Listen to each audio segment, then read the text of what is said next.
welcome to Absolute Count, episode 20. Final Fantasy VII Remake Spoilercast.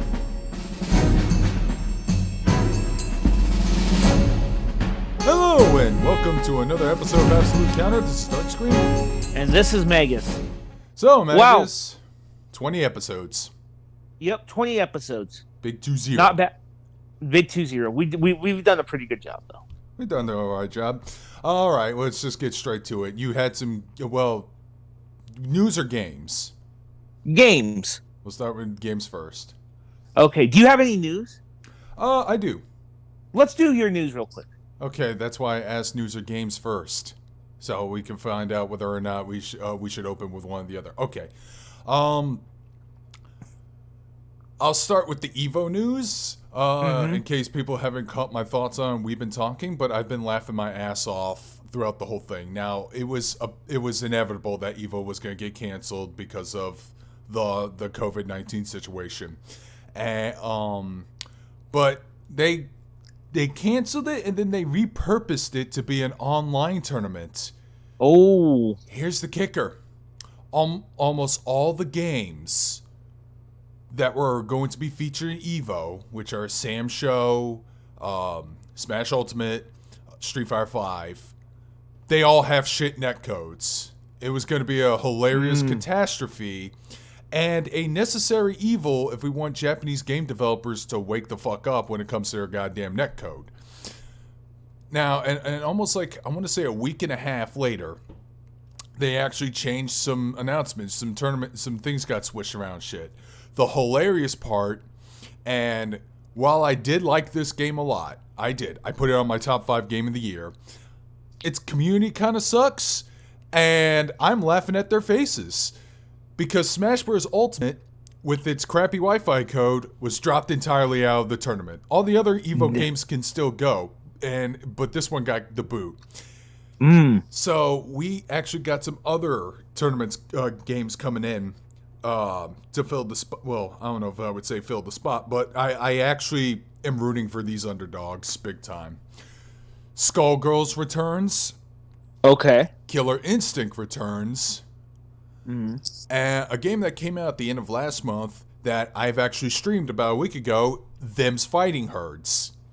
The reason why all 3 of those games are good, apart from the fact that they're just generally good games with good mechanics, is that they have rollback netcodes. I want to say, I don't know if Killer Instinct has this, but Skullgirls and Them's Fighting Herds, which run on similar engines, have a GGPO rollback netcode, which means it just makes the experience and the gameplay smoother. I mean, even when I was skipping around a bit during the online matches, the way the control still felt natural and organic to me, because Japanese developers still like to use delay base, and it just doesn't feel right. It just feels awful whenever it's like a bad netcode. Oh yeah, Mortal Kombat 11 got back in there too, but which also had some crazy ass news and announcements, but I don't think we have the time to cover it. But it's cool that it's cool that Peter Weller returns as RoboCop at least.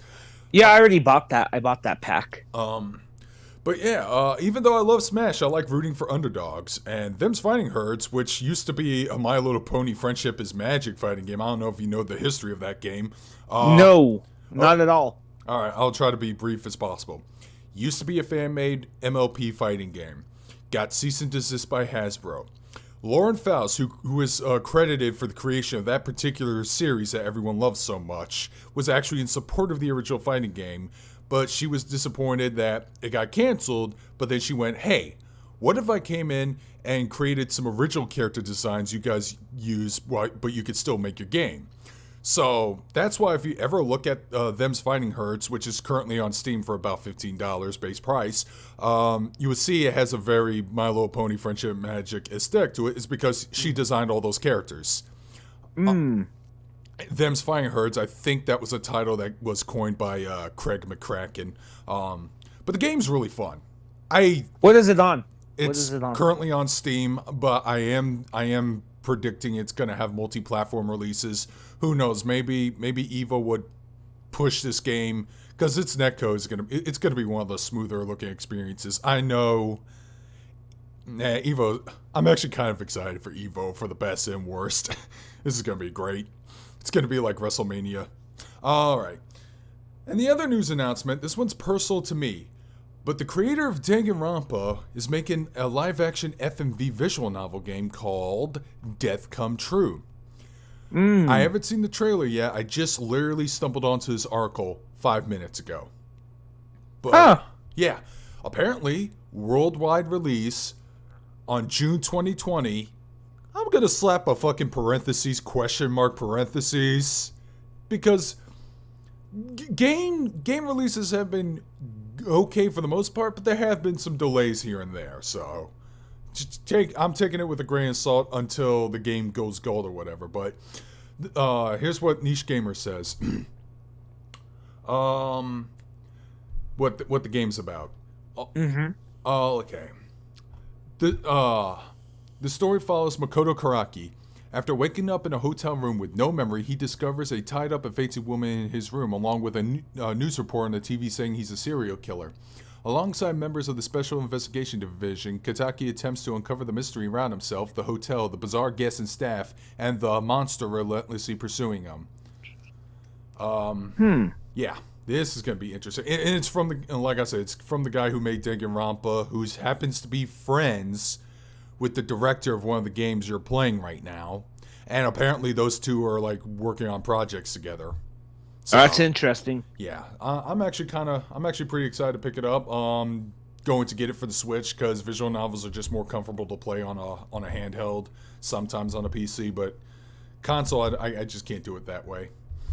I agree with you. Speaking of visual novels, I've been playing AI the Somnus Files, and I dig it a lot.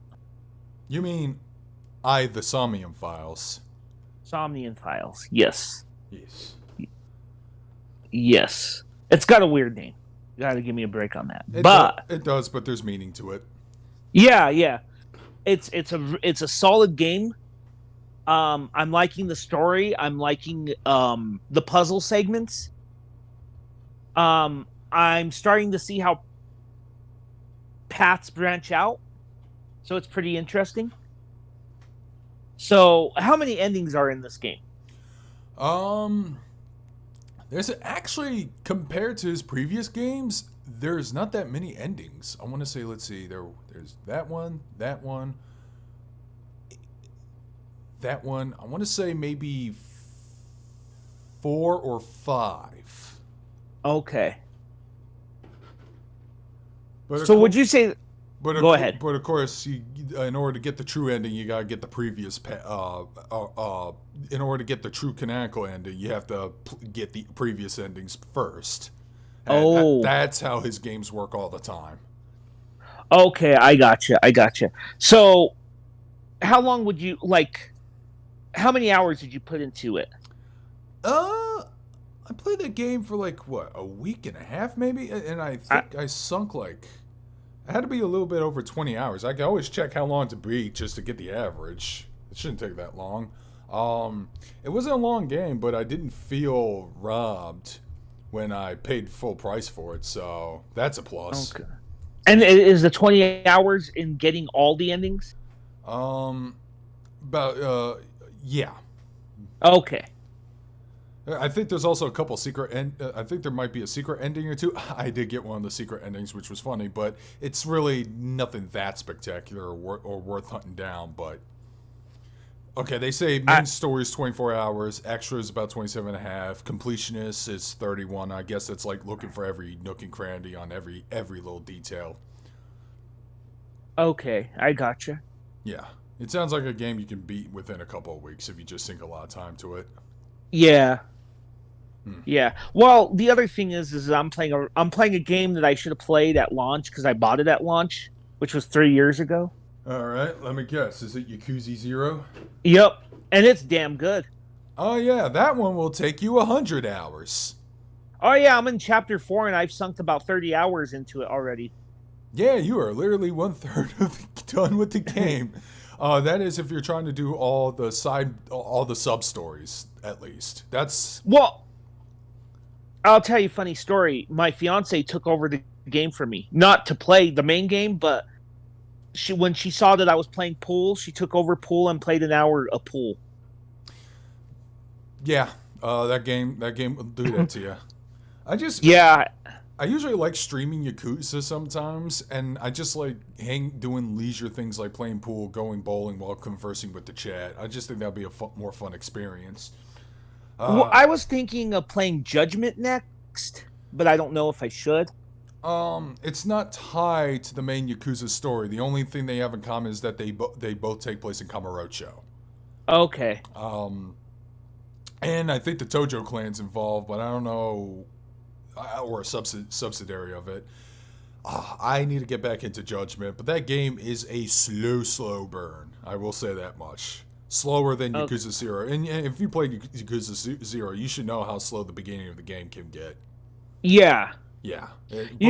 But it's worth getting through it. Like, once you get to the first long battle, when you have to, like, fight in that entire office room to get to Kuze, that should get the players to be like, okay, I'm in for this game.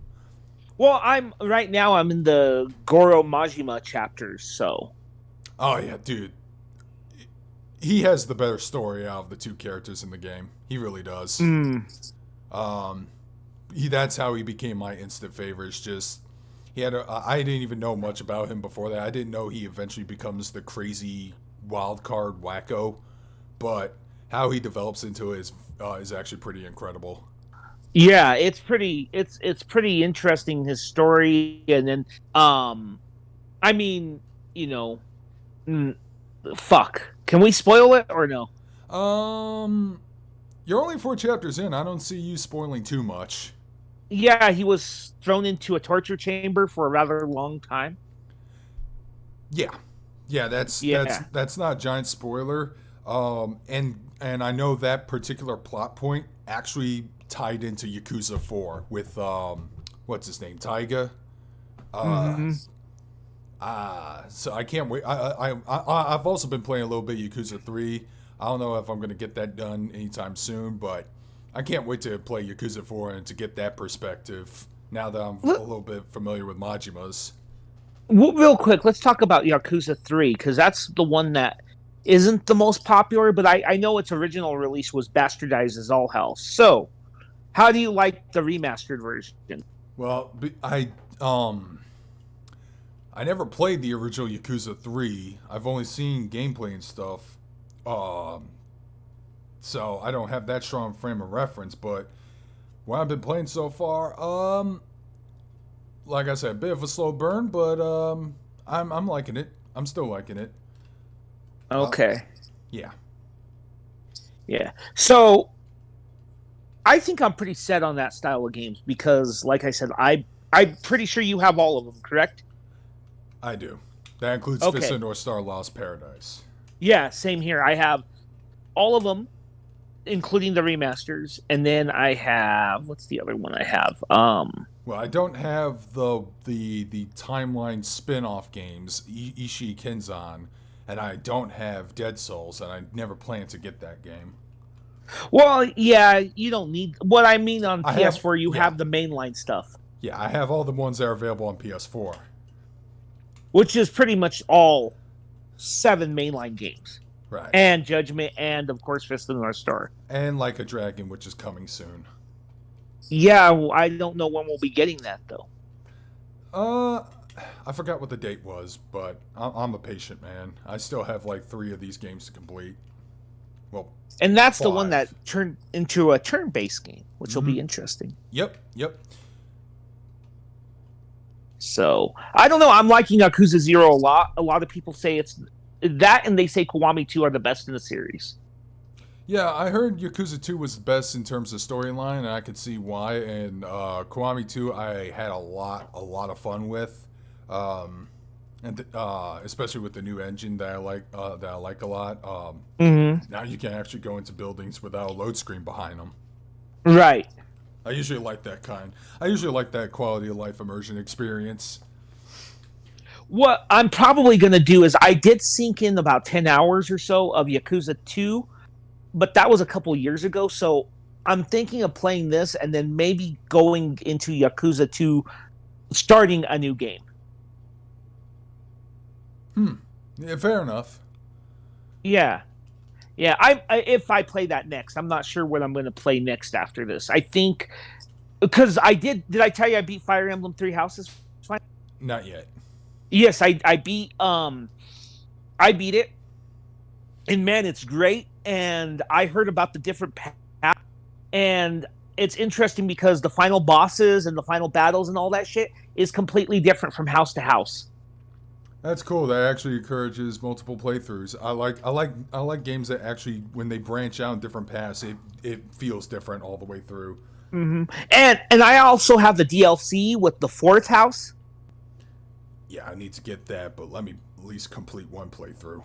Yeah, exactly. So, um, yeah. So I'm gonna go back to that game eventually, but not yet. I think I'll figure out while I'm playing Yakuza Zero what I'm gonna hit next. I think I might do Astral Chain after whatchamacallit.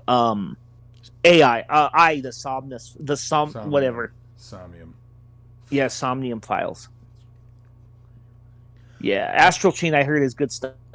Um, yeah, I have yet to pick up that game. One game I am trying to like that I've been taking my time with. I'm trying to get done is Red Dead Redemption 2. Ah, Fun game, great game. Too much shit to do in that game sometimes. Way too much shit to do. That's the problem. I never thought I would be saying that about video game.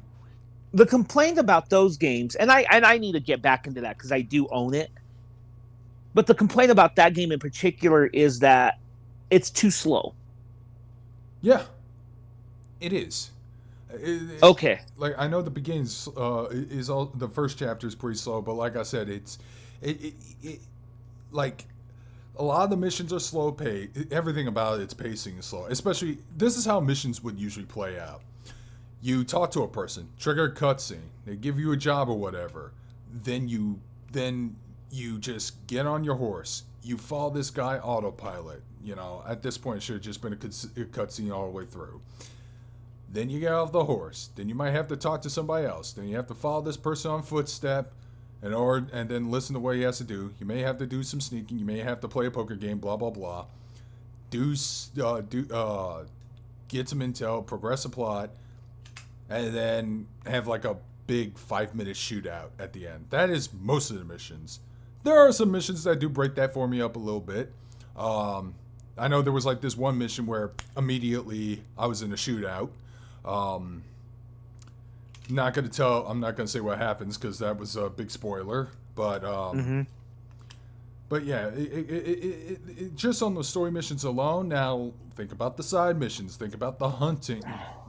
Now think about the other small things to do. Think about cleaning your clothes, taking baths, shaving your face. Poker. Yeah, poker. All that it does make it a very slow burn, but that's not really. But it's not a terrible game at all. It's just if you're trying to like, okay, I'm gonna play through this, I'm gonna blitz through it within 2 weeks. No, you won't. That's all I'll say. No, you won't. Take your time. Just take your time. Nah, that's all I gotta say. Anyways, talk about games with a faster pace, like the one we're talking about today. Right. Final Fantasy VII. You open up with this one. It's your fucking baby. Oh yeah, dude. I was blown away by it. Utterly blown away about it. What about you? I actually did really, really like the game. The combat has been the most fun I ever had. Clever use of the ATB system. The voice acting was pretty solid. The pacing was pretty evened out. There was a lot of gameplay, a lot of crawling, a lot of dungeon exploring battles and all that stuff, which is good because I did compliment the gameplay before. I have some little problems here and there, and I was blown away. Oh, and as you can tell, this is a spoiler cast, but I was blown away on the fact that this game, I might as well just open with the biggest spoiler of them all, is not really a remake. It's a sequel. Yeah, it's hard. Yeah, it's hard to say what it is. Yeah, It's a fucking sequel. It's an Evangelion rebuild type sequel. where the original exists, Yes. but it's like an alternate timeline, but yet a sequel. Yeah. You know what else? You know what else did that too?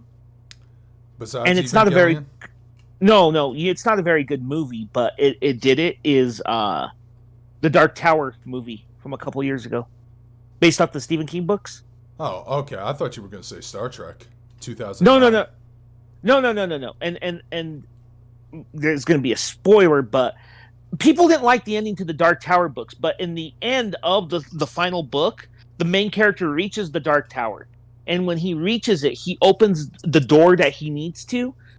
And when he does, he finds out that he's trapped in an eternal time loop to be punished for his sins. But each time that he goes through it, he regains his humanity. So he gains an item that he seeks that helps represent his humanity as he proceeds in it.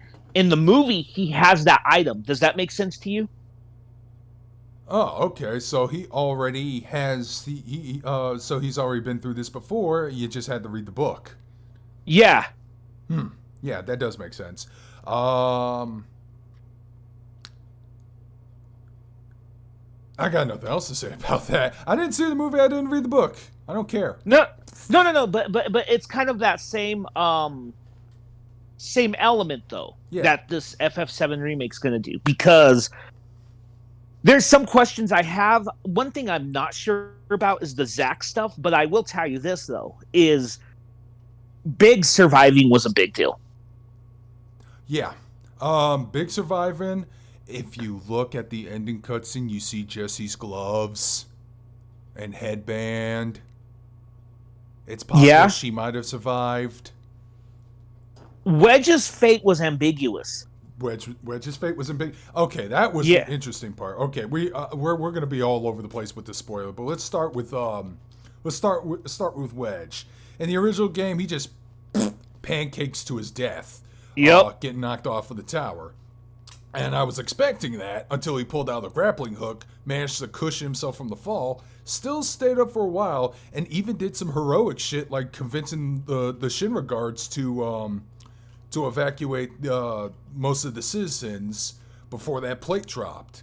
And so I thought that was pretty cool. But then it was like heavily implied that he died, but then you find him again in a lab underground, which in itself is a reference to Dirge of Cerberus. That's another thing. They actually make nods to that, and I want to say Advent Children as well. And then he comes back in the Shinra HQ part, but at the end of the game, and this is one of the things that actually kind of I do need to backpedal a little bit. I have said a couple episodes ago I have no interest in it, and it sounded like I pulled a giant 180, which sounds like another co-host of yours who shall not be named. But no, but there's a difference though. You don't do it all the time. But okay, let me explain. I have heard spoiler bits about the story before, and I heard what they were doing, and I was like, oh, that is weird and bizarre. And then I had like 3 friends just say, dude, just shut the fuck up and buy the game. So I shut the fuck up and bought the game and decided to jump in and play it. One of the weirdest things about the game you're going to notice right away is that there's these weird hooded ghosts that would just hover around Aerith and other people around. At the end of the 3rd act, Red 13 refers to them as whispers, and they're apparently... I always called them a metaphor for the purest fan base.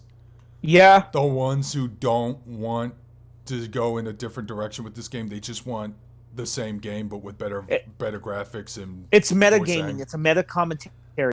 It might be, or it might be just Nomura being Nomura. It's one of the two. But I always saw it like that because they would... Okay, first major example. After you do the reactor mission, you do get a few filler missions with exploring around Shinra, helping the people out, doing some side missions. That was the part I actually streamed in the game. And I really like that. It kind of reminds me of games like Trails of Cold Steel, whenever you explore a city, do some side missions for the people, and then, get to know them and all that stuff. I thought that was a nice touch. Plus, there was more Tifa gameplay, and Tifa is probably the best character to play as in that game. She was a whole lot of fucking fun. Plays like a character action beat 'em up brawler type character. So after you do those missions, people, for the fans of the original game, are expecting, all right, it's time to blow up the next reactor. Biggs and Tifa are going to be in this one. No, not Biggs. Barrett and Tifa are going to be in this one. But then Barrett goes, all right, Cloud, you're not gonna be part of this one. It's just going to be Biggs, Wedge, Jesse, and I. You're out. Here's your pay. Have a good day. And then you have another off branch mission where you're actually getting to know more about Jessie, her last name being Raspberry, and that she had aspirations of being a singer, and she's having dinner with Biggs, Wedge, and her mom. And you had to take an ID card from her dad, who is basically on life support of Mako poisoning. And you go through some missions. You learn a little more about Avalanche, how it's more branched out, just like something Magus said about 2 episodes ago. And then you get introduced to a character that I wish we had more encounters with. He came off as like a one-time filler villain, but he was so much fun. His name was Roche. Yeah. I'm sure we'll see him again, though. I hope so, because this character was actually pretty cool. And oh yeah, you also do the motorcycle segment at the beginning of the game too. That was a whole lot of fun. But that was like the only time you see him, and that kind of disappointed me because his boss battle was pretty fun. And okay, I've been explaining too much. The next morning, these weird hooded cloaks start coming in huge swarms, covering the sky and everything. You get into a fight with them, and one of them pushes Jessie and twists her ankle, and then Barrett goes, okay, Cloud, Tifa, I need you guys. And then we're back on track with the original game. And this happens like a couple more times. This happens when Cloud was fighting Reno at the church. Yes, you actually have a boss battle with Reno at the church. Yep. Cloud was about to kill Reno. But then the fanboy ghosts go, no, he needs to destroy the slums, so I'm going to push you to the next room. They literally shove him. They literally tackle him away. So you could do the other part of the game, the whole distracting the guards while Aerith makes her escape segment. So that's how it plays out. And there are some other changes here and there that don't really involve those ghosts. That scenes in with those ghosts, but like another example, you also get a boss battle with an individual boss battle with Rude later on, which I thought was pretty cool. I actually like how he plays. Glad they kept his fucking crush on Tifa intact. I don't know if you noticed that. Yeah, they did. Yeah, okay. But yeah, that's just one of the weird things. And towards the end of the game, it just gets a little crazier. It just gets crazier and crazier. Well, let me take it from here real quick. You talked about changes. One section that was changed without the Fates 2 was the Shinra building. Yeah. Because let's talk about the differences. In the original, Domino, the mayor of Midgar, is kind of just complacent, right? In the original. In this one, he's an agent for Avalanche, first and foremost. Number 2, in the original one, yes, when you rescue Aerith and all that, you face the boss monster, and then you meet Red 13. But then immediately after, when you escape in the original, you run into the Turks and you get captured, remember? Yes. In this one, you don't get captured at all. You run into Sephiroth. Oh, honestly, that's probably my biggest criticism. Okay. It's both a Nomura thing and kind of a thing that undermines Well, the cat's out of the bag, anyways. It's been out of the bag for 20 plus years. But if when you play the original PS1 Final Fantasy game, go in there, no knowledge, nothing. You don't know. You don't know nothing. You don't know what to expect. Even when you open the game, I want to say there was a picture art inside the CD case that actually shows Sephiroth with his back towards you and walking down the flames. Or am I thinking of it in the strategy guide or something? I swear. I thought Sephiroth is in the packaging. I'll tell you exactly where he is. Because I own this game so many times in that physical and whatever. In the strategy guide, not the strategy guide, but the manual that came with the game, there's profiles of all the characters, right? Right. And then the very last profile is this confidentiality one about Sephiroth. And it has question marks on a lot of it. So it doesn't tell you what role he plays, but he is in the manual. All right. Well, here's the thing. Putting that all aside, Sephiroth was actually kind of an early twist villain. Because at the beginning of the game, you're a mercenary who is helping out these eco-terrorists because an evil corporation is literally sucking the planet dry. And you have to stop them. So, this whole time you're thinking, oh, Shinra's the main antagonist. They even have their own little rogues gallery of people like Scarlet and Palmer and Rufus and Heidegger, who is voiced by John DiMaggio, by the way. That's awesome. So you were going thinking, okay, these are going to be your who you're going to focus on towards the end of the game. But after that jail scene, that doesn't seem to be the case because President Shinra's freaking dead. He gets assassinated with a big long sword that belonged to Sephiroth. In the remake, Sephiroth kind of acts like the G-Man and is fucking with Cloud psychologically, and he's doing that Nomura thing where he has to establish himself being there all the time, taunting him, but not actually doing anything at all. I mean, it reminds me of one of those asshole Organization 13 members all the time. Yeah, they do that a lot in those Kingdom Hearts games. Yeah, I guess they do. I don't really. I have all the Kingdom Hearts games. I've never played them. They're mostly for my kid. But I'll say this: I get your point, but also, there are sequences in the original, in that section, that do foreshadow Sephiroth. I'll give you an example. Right before they put the Mako bomb, Cloud has a very brief flashback of Sephiroth in the original. So there's that. There's also, after he falls, some brief references to Sephiroth.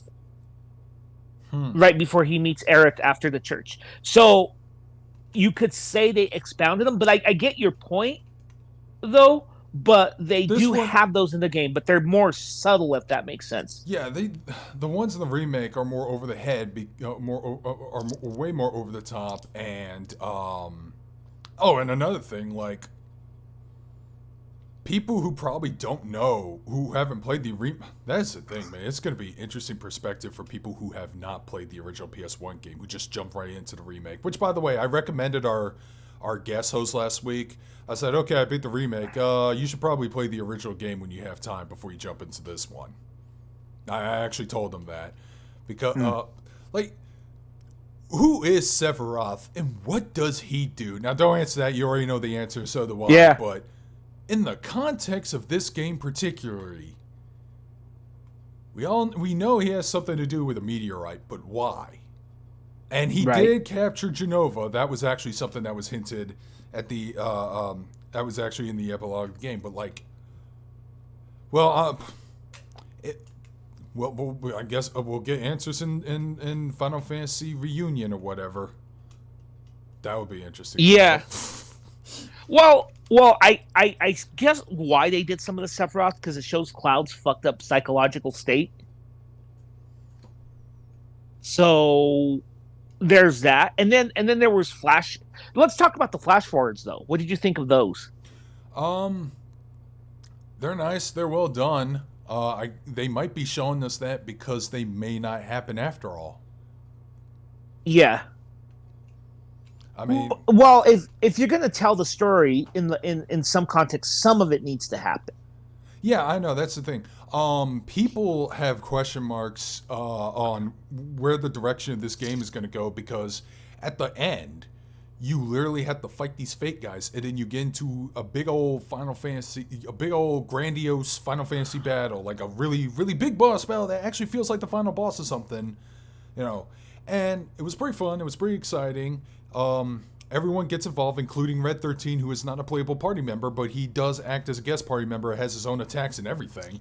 Um, and and then afterwards, you get into a boss battle with Sephiroth, which, despite my criticisms, I actually did like the boss battle itself, and I actually really like the One Winged Angel music. Well, by the way, the soundtrack for this game is fucking phenomenal. Oh God, yes. Including some of the original scores, like the Avalanche theme, I love a lot. I actually Yeah, I think it's hype as hell. they really did a fantastic job on the soundtrack. But It is phenomenal. but it was crazy that they actually show. Most people theorize it's an alternate timeline. One of the biggest clues is the Shinra mascot. I am blanking. The dog. Oh yeah. I know what you're talking about. Yeah, different breed of dog. If you look closely during the flashback sequence, you will see it again. It might be possible that it's an alternate timeline, and I don't know what that means for the overall main game or the future of this particular installment. But apparently, Zack was able to survive his last stand. Yeah. I think maybe I don't know. Maybe he just gets shot and we don't see it until later, or maybe he'll die in Midgar. But it's a big possibility. And by the way, sorry, I think I dropped something. By the way, Yes. do you think Aerith is actually familiar with the original timeline? I don't know. It's possible.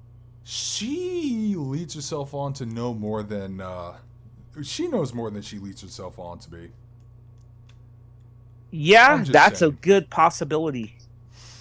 I mean, at the end, you see those weird timelines converge where you see like Cloud and you see like Zack carrying an unconscious Cloud as they walk as the main party leaves Midgar, while Zack enters Midgar, and then for some reason Aerith is the only one who's got like a whiff of that particular timeline or something. So yeah, it's possible she might be the only person who knows what's going on. She might be the Raiden of the group. You know, with that said, though, with Zack, I don't know. I still Zack's death. Everyone talks about how important Eric's death is and such, but I think Zack's death is equally important in the original game. Sorry. No disagreements there. Zack is a great character, and if you want to find out why, you should play Crisis Core by whatever means necessary, because the game should have gotten a PS4 port by now. But I blame fucking Gak for it for now. That's what I keep hearing. Same for Dirge Cerberus. It's all Gak's fault or something. Yeah, I don't know. All right, Gact is actually in both of those games. He's Genesis. Oh, okay. That was the actor's likeness. And dear God in heaven, I am dreading him showing up in this game, if he does. Not a fan of the guy. He just comes off as a self-insert character at times. He literally self-inserts him during the Nibelheim incident in Dirge Cerberus. Oh. Yeah. Well, Genesis, played by Gact. Yeah. I thought you meant Gak himself. Well, still, it's kind of a problem. It might be kind of an issue for a reason why those games don't get ported that often, or it might be a bigger issue. But music licenses are bullshit sometimes, which was astounding how Tony Hawk was able to get everything except for 5 soundtracks for their remaster. Yeah. Let's see, what else can we talk about? What other things did we like? I love that some of the weirder monsters in the game are actually integrated in plot elements instead of just being random encounters. Case in point, the Hell House. Yeah, the Hell House. I mean, I was wondering when I'd see that and how they, because by that point I had noticed that they were, every monster, even the ones that were just kind of there as minions, all were put in a way where it makes sense as to why they fit. Does that make sense to you? Yeah. Like part of the environment. It's kind of like, okay, I'll give you a good example. It's kind of like when I make a D&D dungeon. Like old school D&D dungeons, they would just throw everything in the kitchen sink, right? You would just run into a vampire in the dungeon for no reason, right? Right.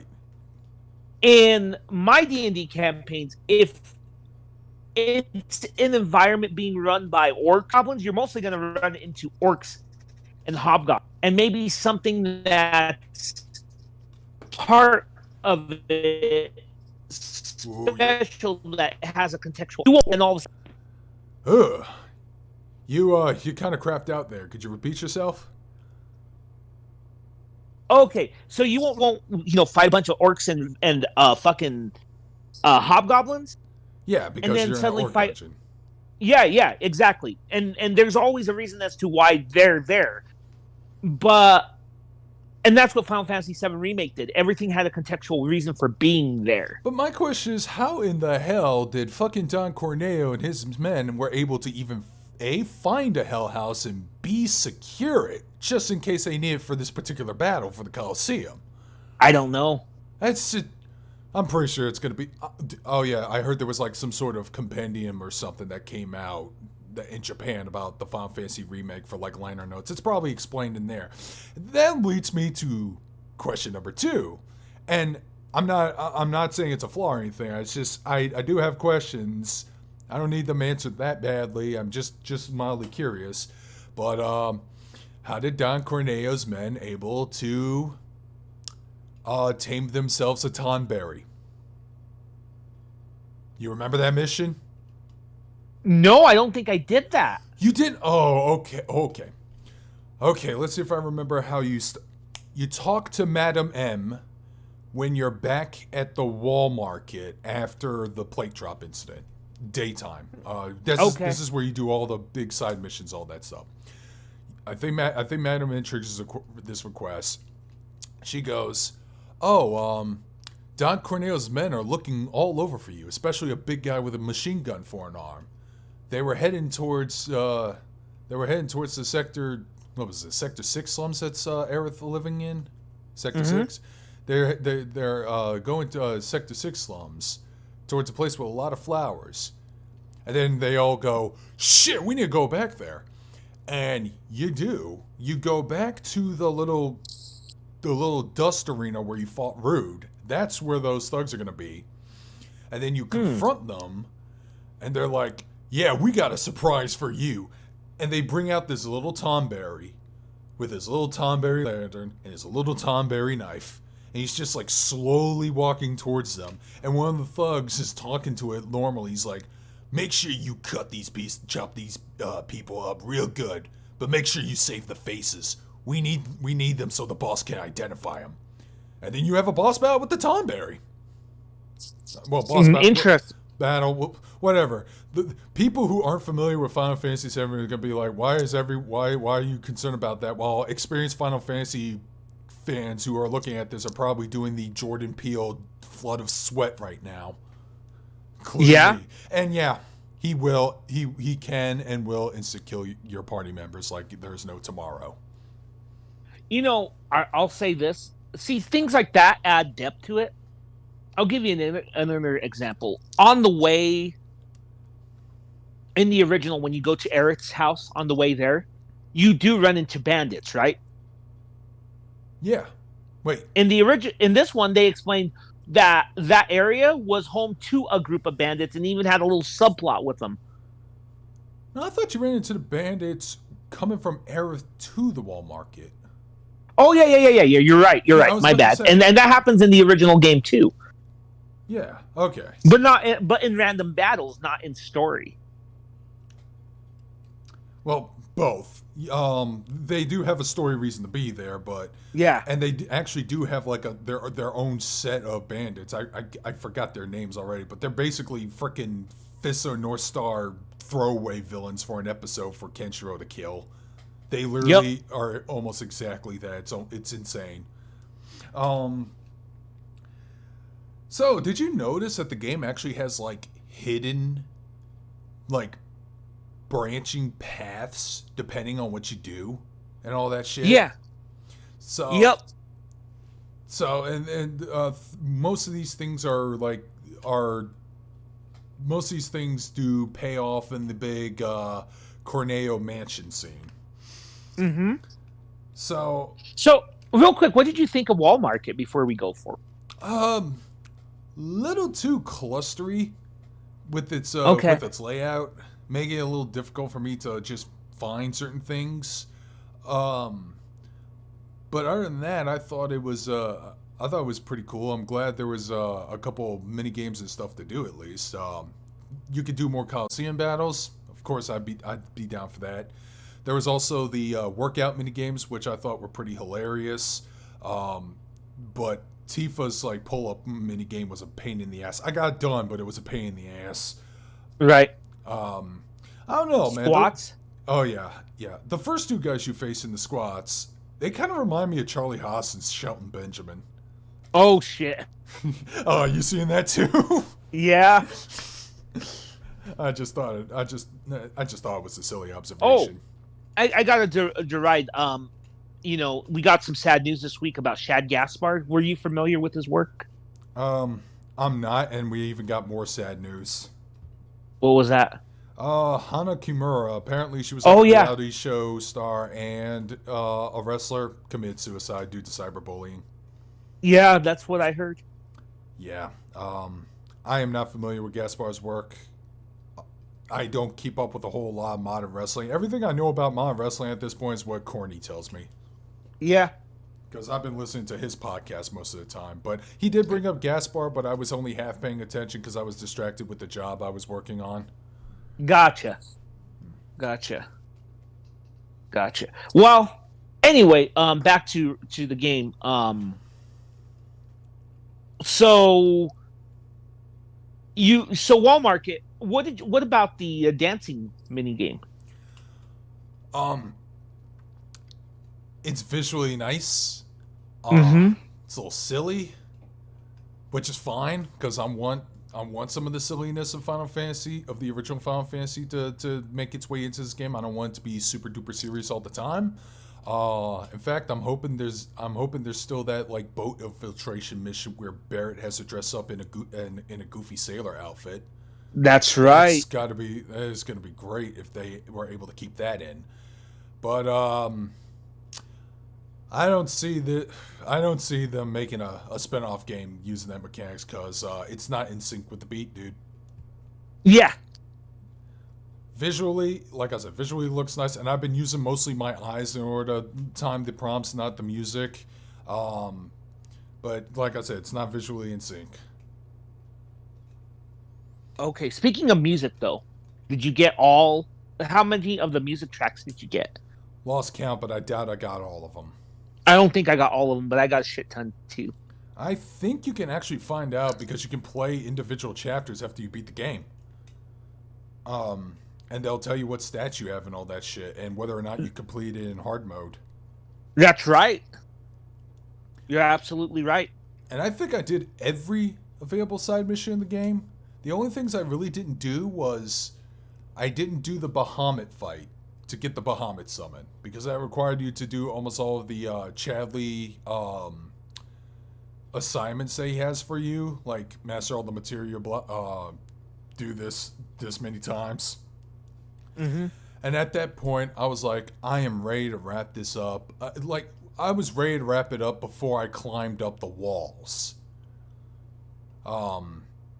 Which means I didn't do the second set of Coliseum missions, the VR missions in the Shinra HQ, because I'm like, at that point I'm like, God damn it, like I just want to get to the ending and see what everyone's talking about. I don't have time for this. I'm sorry. Even if I come out of this a little nerfed, I just want to get to the conclusion, and I don't know. Just it seemed like a real pace stopper right there. If I were to just spend some time on that. Yeah. Yeah. I think I'm with you on that. But yeah, let's go back to the final battle real quick. I just had a thought. How did you feel about that Sephiroth fight? As I said before, I thought the fight itself was actually pretty damn fun, and the music was great. Okay.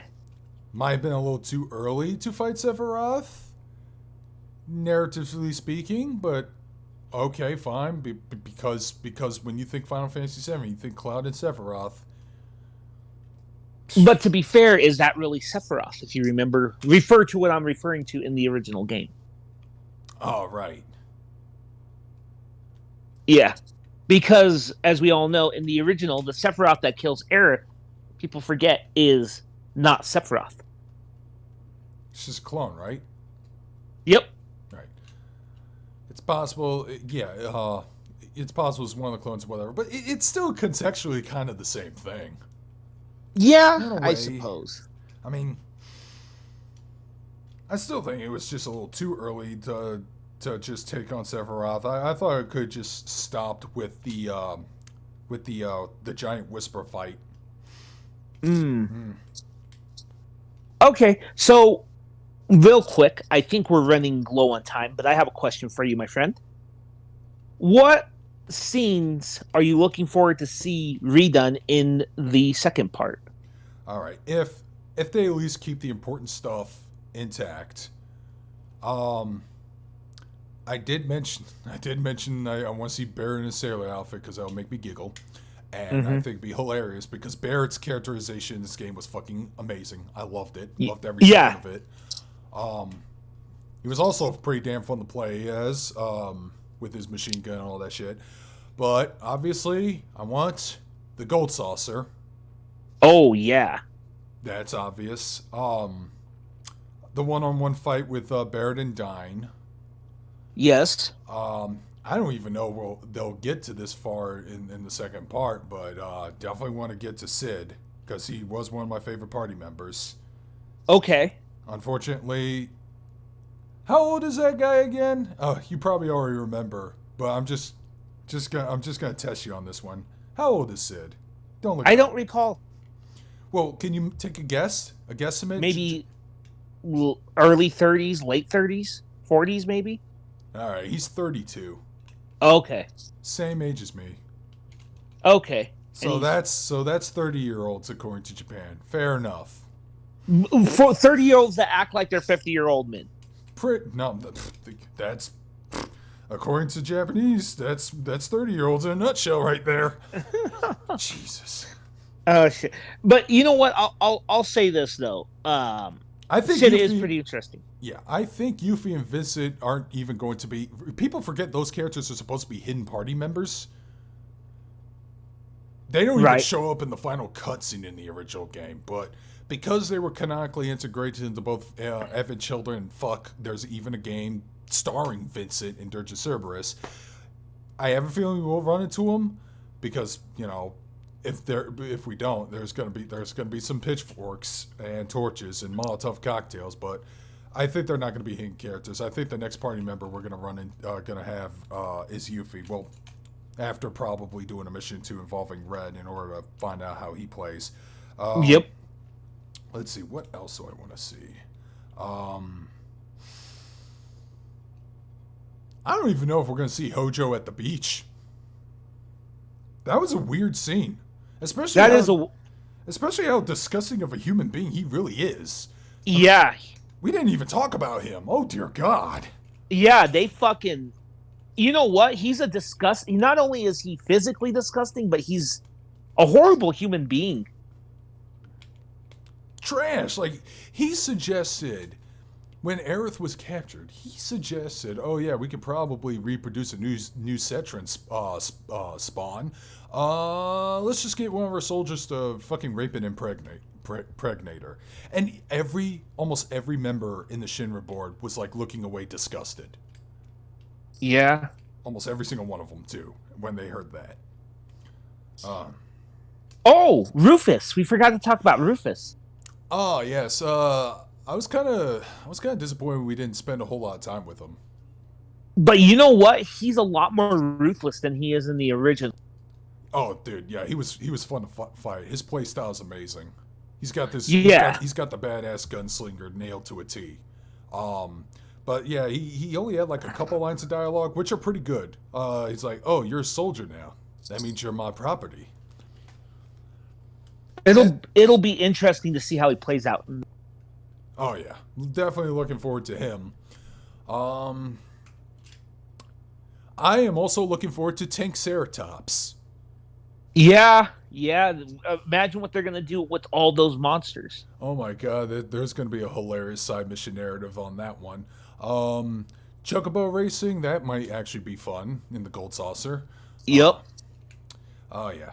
Um, yeah, like I said, just For get the Gold Saucer. Oh, that's another thing we need to talk about. what is that? This was so weird and out of left field for me. What? When the plate drop, Oh, I know what you're talking about. we get to see the reaction of a character that I didn't expect to see at all in this game, and that's the only time that character shows up ever in this game. Kate Sith. Yeah. It makes sense because to me this is how I saw it. Kate Sith is controlled by Reeve of the Shinra board, right? Spoilers, but yeah. Well, it's Spoilercast, so No, okay. Yes. And that was the thing. I was like, you could have. It could have been just more effective if you just have like a reaction shot of Reeve looking through a window or something. but it seemed like he was using that to get a closer view But of it. okay, but wouldn't he be way the fuck over at the Gold Saucer? I mean, where is it relative to Midgar? Where is it? I have no clue. But we remember this is Did he we have just finish changes. that robot? Is he about to ship it to the Gold Saucer? But then he went, What? no, wait, I got to see But there's this with several my own Kate cat. Siths, though. Remember, there's several Kate Siths. Oh, Remember, yeah. one of them gets destroyed. Remember? Right, at the temple with the black materia. Yeah. Yep. And then, so there's that. Now, for me, I'll make this brief because there's really, you mentioned a lot of things that I do want to see, but there's two things you didn't mention that I do want to see. I want to see the scene where they find that snake get fucked up by Sephiroth. Yeah, I saw that again, and it let me learn something when comparing this game, and this might be another criticism towards it. Final Fantasy VII, even though the game was rated T-15, was pretty bloody. Yeah, it was.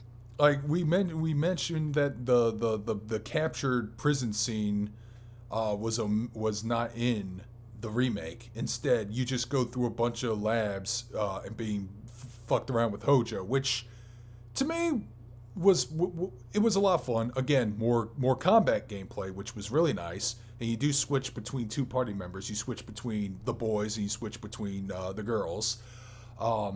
And you do get to see some funny things like Barrett and Cloud trying to break down the door. That made me laugh. But there was a bloody trail in the original game when you lead to the prison's office, and then there was that giant, what was it, the Zolon? Yep. Yeah, the Zolon, that's the giant snake, gets impaled. I'm like, okay, I do think that's going to be in the game.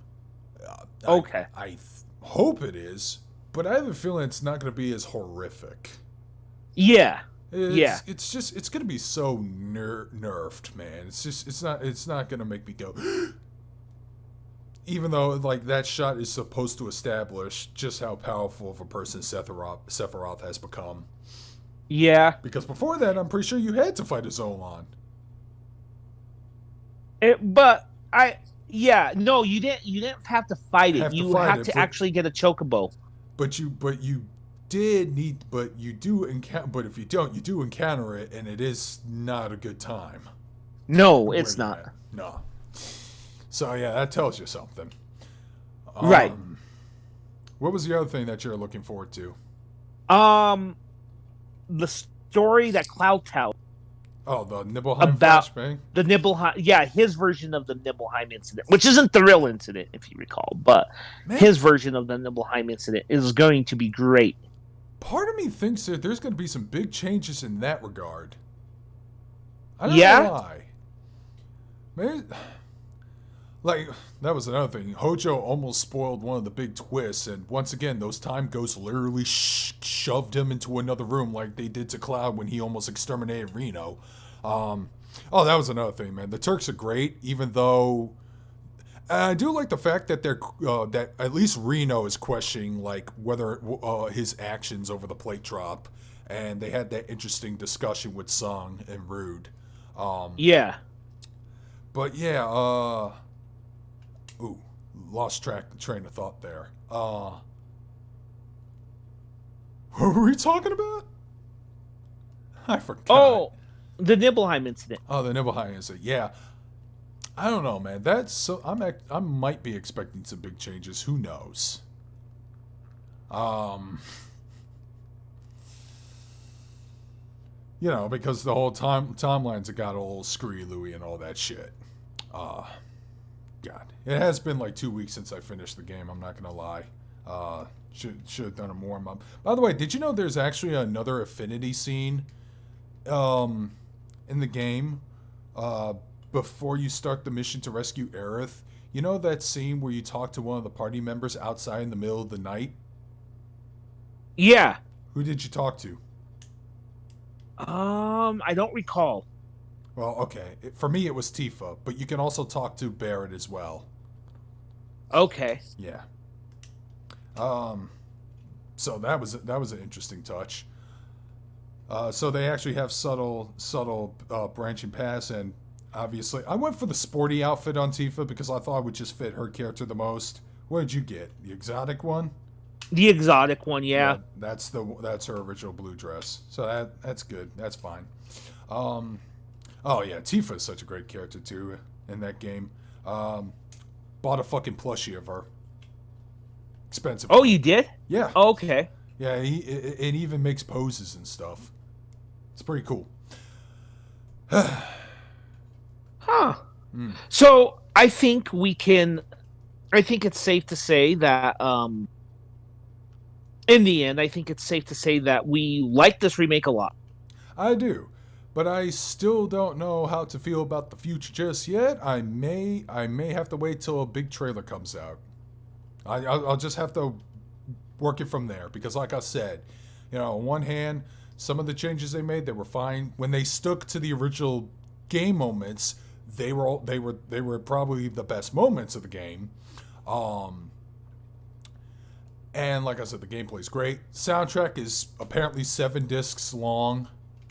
There's like 10 different remixes of like every iconic Final Fantasy theme in there. Yeah. But like I said, it's still being directed by Nomura, though I did hear that some of the original staff writers are there, so hopefully they can keep this fucker in check whenever he goes too far, so they can go up to him and say, no, please don't do this. Right. Because really the story of Final Fantasy VII is silly, but it's really held up more by its characters than anything else. Yeah, it was. That's what was the appeal of it. Because really, the story was great when you were stopping eco terrorists, but then now you have to. But then it changes to stop a psychopath with mommy issues from crashing a rock into the earth. Yeah. Yeah, I was like, I don't know. The first part sounded much more interesting to me. A game start to finish with that would have been just fine. You know, mommy issue. We'll have to disagree on that because it's a little bit more complicated, but we'll see how it goes with this remake, part 2. Whenever we get that.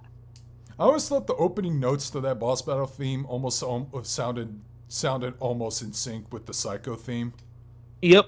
Yeah, just imagine Sephiroth with his Masamune sword just stabbing Aerith in the abdomen with his sword while she's in the shower. Yeah. Making jokes and you're just going, yeah, kill her, good. I'm in one of those so contemplative. Wait. In my defense, I'm in a very melancholic mood. I don't know why, but I am. I only had 4 hours of sleep, and yet I have so much energy. Yep. Had a And you know what?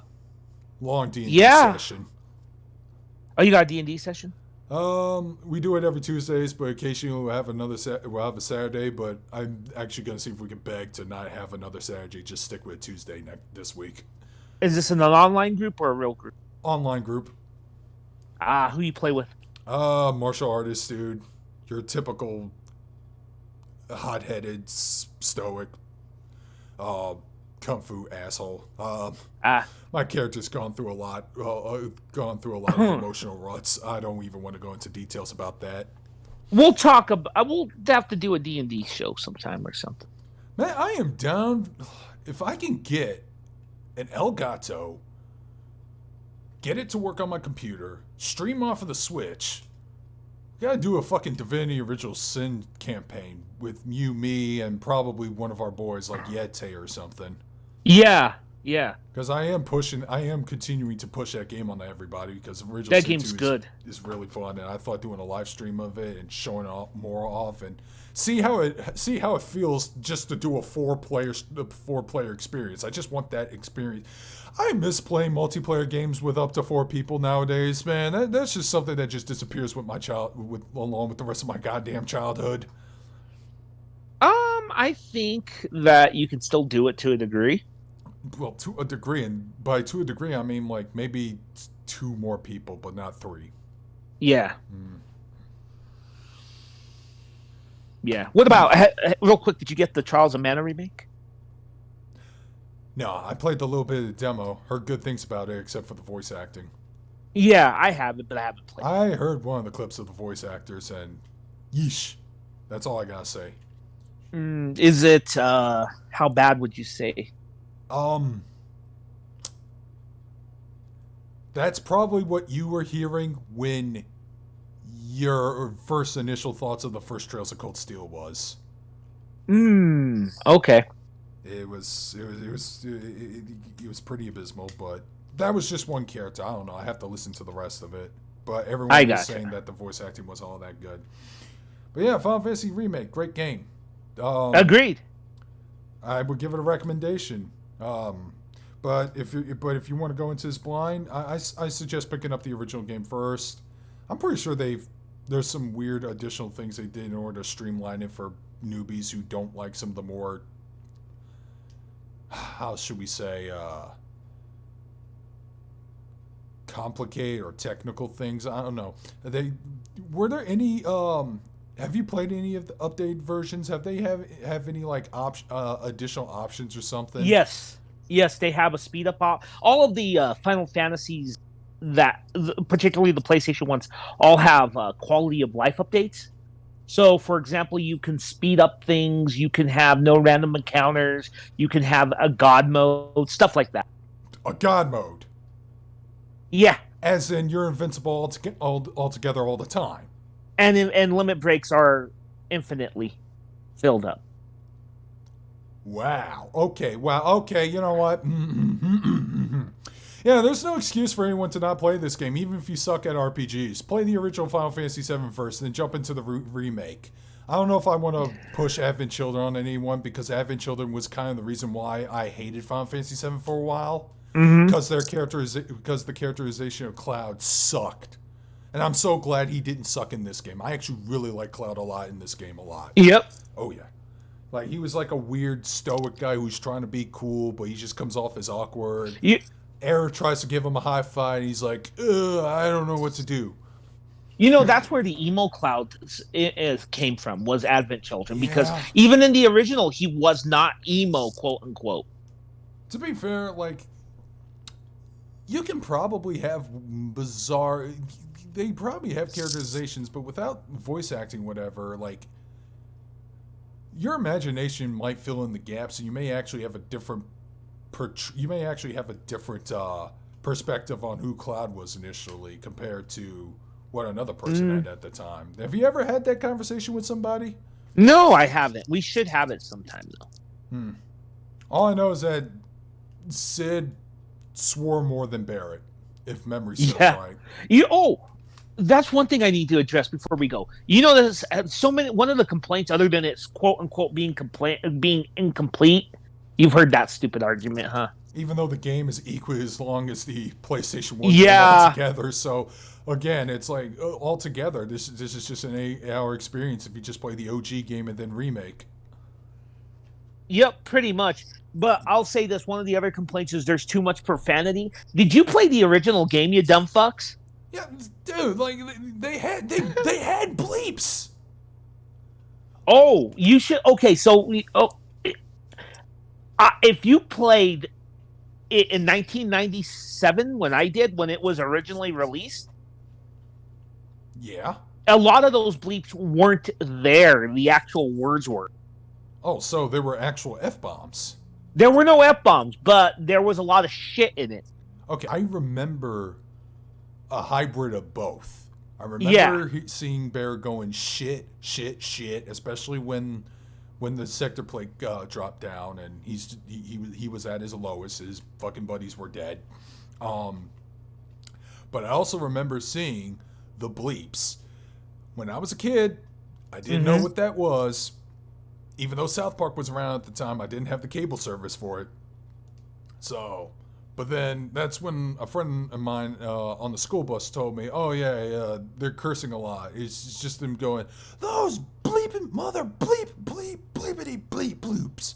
It's like, oh, like funny. When I was streaming the game, they were talking about the structural layout of Magar and how the upper level is known. Bear refers to it as that damn pizza in the sky. In the original game, he goes, because of that beep pizza in the sky. So yeah, like the game tonally is both in content wise is, and I mentioned this before, it's neutered, not just violence, but even profanity as well. Oh, Jesus Christ, you guys can't handle the word shit. Yeah, I know. People are stupid. They're getting more and more sensitive these days. That or they're faking it in order to get some brownie points. Yeah, it's dumb. These complainers don't know what they're talking about. I'll argue that Resident Evil 2 Remake is more profane than the original game. I don't even think they say any swear language in... No, they don't. They don't say They say fuck and all kinds of shit in it. To be fair, when you're trapped in a fucking zombie-infested police station with fucking monsters and a 12-foot guy chasing you down, you're not gonna go look at it and go, golly gee fucking Willikers. No, you're not gonna go, golly gee Willikers. I ruined my own joke. You would probably say, gee golly fucking Willikers. You would probably say that. I ruined my own statement by being me.